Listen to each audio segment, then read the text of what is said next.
বিদেশিদের ফাঁদে পা দিয়ে দেশকে অস্থিতিশীল না করার জন্য বিরোধী দল সহ অন্যান্য দলের প্রতি আহ্বান জানিয়েছেন বিএনপির ভাইস চেয়ারম্যান ও নোয়াখালী ৩ আসনের সংসদ সদস্য বরকতুল্লাহ বুলু।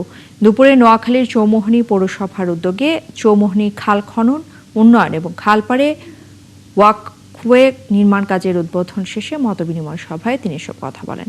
সেই সাথে তিনি আরও জানিয়েছেন, সংসদে বিরোধী দল এক ধরনের কথা বলে আর বাইরে গিয়ে সরকার হটানোর কথা বলে।